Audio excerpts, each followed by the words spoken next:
PhD has no natural stopping point. Your contract ends at some point, but some supervisors, as we all know, really want to keep you as much as possible. For me, it all started like this.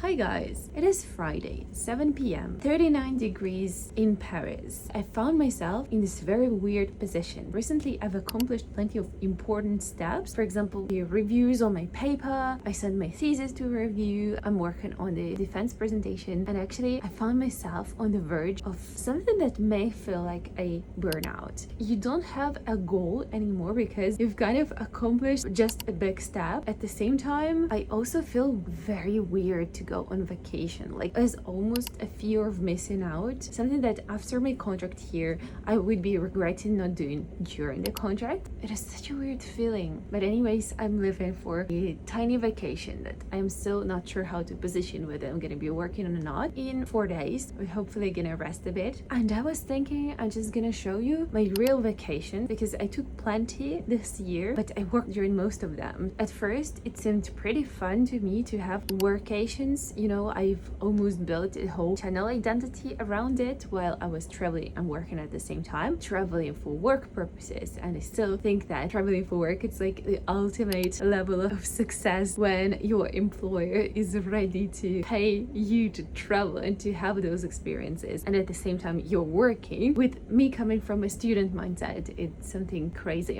I do understand now that it may change. I'm leaving soon to a conference on that note, but I realized that my actual vacations actually slowly degrading into workations too, and that is not good.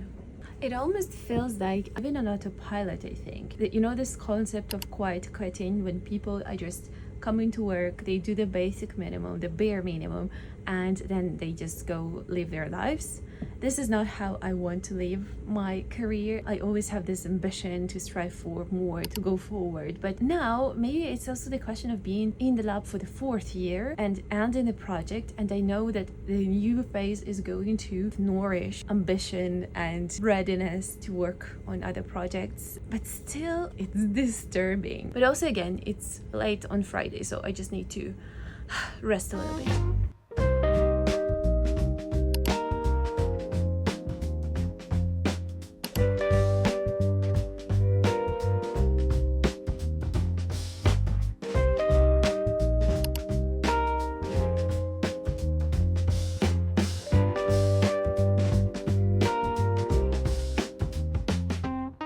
This video was actually not staged. I simply got out of my lab on Friday afternoon and I was completely tired. Can you believe at which stage we are here? So then I came back home and I started thinking, what strategies I already used to avoid the burnout, what I was doing wrong this time, and what kind of solutions can I apply in this case. I created my list and now it's time to share with you. Let's go. Point 1 is obvious, but we usually forget it. Treat your PhD as your job.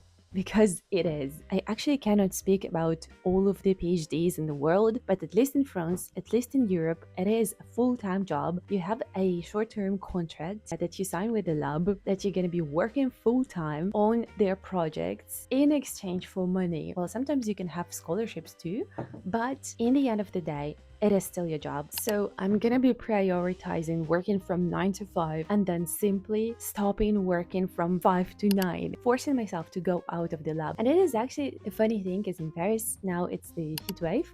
I was trying to stay in the lab because they have an AC there. Obviously, I leaned into doing some more data, writing a little bit more, even though officially my day was over. Point 2 is very much related with the first one, and for me it is to have a life that is completely different from your PhD. Traveling, weekends away, hobbies, friends, if they're outside of your lab, even better. Exercise, completely random plans. You need things in your calendar that you generally care about. Again, putting your eggs in different baskets. Otherwise, every little tiny disappointment in your PhD will eventually take its toll on your life. We do not need this. Point 3, book your breaks in advance. So if you have a vacation, put this in the calendar without the possibility to kind of take some days off and work at the same time. Or something that I do a lot, I do workations. I mentioned this before and I think it was a mistake. If this trip is not related to work, you're not supposed to work. Well, I can understand that maybe in my case, like using the Claude tokens would still work during the vacation, but I wouldn't authorize anything more than that. Maybe checking emails. I'm really going backwards, but it's important to create honest rules, not just unrealistic goals that I will not follow. I recently heard this idea that when you book your traveling in advance, you kind of travel twice. At first, when you're imagining your vacation, plan every little tiny detail, and then the second time when you're actually going. So think of this and try to make time in between planning and going. I think sometimes it helps. My point 4 is slightly different and probably harder to do too. I'm begging myself to stop trying to catch up. I know that LinkedIn dump scrolling influence a lot a perception of me and my PhD. So this is something that I'm going to avoid, even though technically it is a great way to find opportunities, job offers, new projects, getting to know people. It is all great, but not when you're unstable. I think I'm the person who would always feel slightly behind in my PhD, but honestly, the trap is the same as with other social media. You're kind of watching many people doing many things and you feel like everyone is doing everything. In reality, people just do one thing, they need to sacrifice everything else in order to do this. So when you get an impression, it's just part of their life that they are successful into, but you can't see the rest of it. You will not want to live this life on their conditions. I also need to try to accept that my productivity and efficiency will fluctuate. It will not stay constant. And especially in August, when I see people, my supervisors, my colleagues, taking their days off, leaving for holidays, I cannot be as productive because my environment is not. And even regardless of that, there are good days and bad days. And sometimes the most productive thing that you can do is to simply leave the lab and come back tomorrow. And my last point is very self-development one. Think of yourself as someone who's a lot bigger than your PhD. This is something I talked a lot about also in my video about navigating your PhD program when you're just starting your doctorate degree. And yet I fell into this novice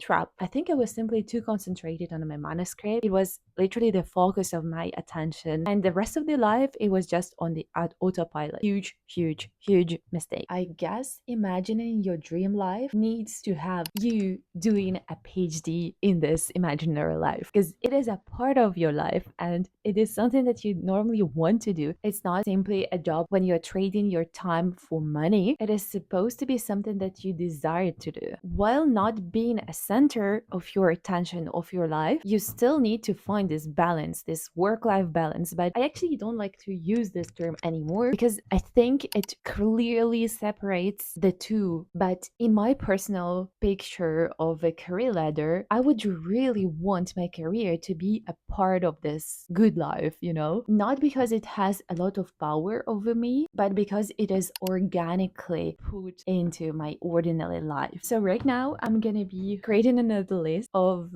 climbing associations in Paris, because this is something I've been thinking about a lot. Last year I took classes on climbing, and every week we worked with a coach, which was extremely helpful. I unfortunately cannot continue doing this, but I decided to find another way to work this around, and I'm also gonna be doing trampoline for the second year in a row, hopefully participate in competitions as I did this year. So the two sports together could potentially become this nice complementary part, which is going to be as important as my PhD. So if we zoom out, I do not think that avoiding burnout means becoming perfectly balanced. It is impossible. The fun thought that I heard recently is that working hard is not enough to become successful. Otherwise, all the nurses would already be there. No hate on nurses though. But again, you need to work not hard, but smart. So I was thinking maybe if I am tired, I need to reconsider what I'm doing wrong. I understand this whole idea of monk mode and pushing it forward to get to the final point. This is something that I did already with my manuscript, with my papers. Now what I need to do is to wrap it up as much as possible and pass it over to other people, because my contract is ending here, my PhD is ending here, but my life is not. So I'm gonna be working hard, concentrating on doing the basic minimum, 20% of the work, and the rest, 80% of the effort, I would put into networking, talking to people, going to the conferences, making those videos.